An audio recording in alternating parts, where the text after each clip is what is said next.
साल भर भजन सिंह चौधरी साहब के इलाके में छिपा रहा।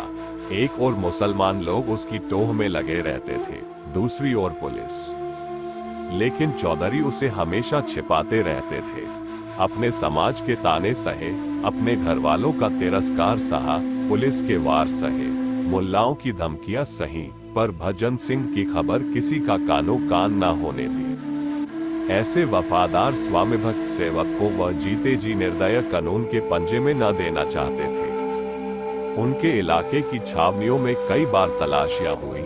मुल्लाओं ने घर के नौकरों, मामाओं, लौंडियों को मिलाया, लेकिन चौधरी ने ठाकुर को अपने एहसानों की भांति छिपाए रखा। लेकिन ठाकुर को अपने प्राणों की रक्षा के लिए चौधरी साहब को संकट में पड़े देखकर असह्य वेदना होती थी।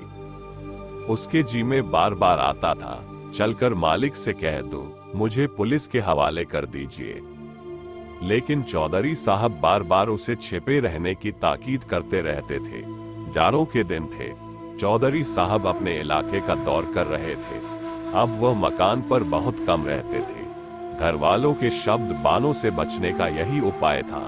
रात को खाना खाकर लेटे ही थे कि भजन सिंह आकर सामने खड़ा हो गया। उसकी सूरत इतनी बदल गई थी कि चौधरी साहब देखकर चौंक पड़े। ठाकुर ने कहा, सरकार अच्छी तरह है। चौधरी, हाँ, खुदा का फजल है। तुम तो बिल्कुल पहचाने ही नहीं जाते। इस वक्त कहाँ से आ रहे हो? ठाकुर, मालिक, अब तो छिपकर नहीं रहा जाता। हुक्म हो तो जाकर अदालत में हाजिर हो जाओ। जो भाग्य में लिखा होगा वह होगा। मेरे कारण आपको इतनी परेशानी हो रही है, यह मुझसे नहीं देखा जाता। चौधरी नहीं ठाकुर, मेरे जीते जी नहीं। तुम्हें जानबूझकर भार के मुंह में नहीं डाल सकता। पुलिस अपनी मर्जी के माफिक शहादतें बना लेगी और मुफ्त में तुम्हें जान से हाथ धोना पड़ेगा। तुमने मेरे लिए बड़े बड़े खतरे सहे हैं। अगर मैं तुम्हारे लिए इतना भी न कर सकूं, तो मुझसे कुछ मत कहना। ठाकुर, कहीं किसी ने सरकार। चौधरी, इसका बिल्कुल कम न करो। जब तक खुदा को मंजूर न होगा, कोई मेरा बाल भी बांका नहीं कर सकता।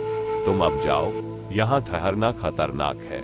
ठाकुर, सुनता हूँ, लोगों ने आपसे मिलना जुलना छोड़ दिया है। चौधरी, दुश्मनों का दूर रहना ही अच्छा। लेकिन ठाकुर के दिल में जो बात जम गई थी, वह न निकली। इस मुलाकात ने उसका इरादा और भी पक्का कर दिया। इन्हें मेरे कारण यो मारे मारे फिरना पड़ रहा है। यहाँ इनका कौन अपना बैठा हुआ जो चाहे आकर हमला कर सकता है। मेरी इस जिंदगी को धिक्कार। प्रातः काल ठाकुर जिला हाकिम के बंगले पर पहुंचा। साहब ने पूछा, तुम अब तक चौधरी के कहने से छिपा था?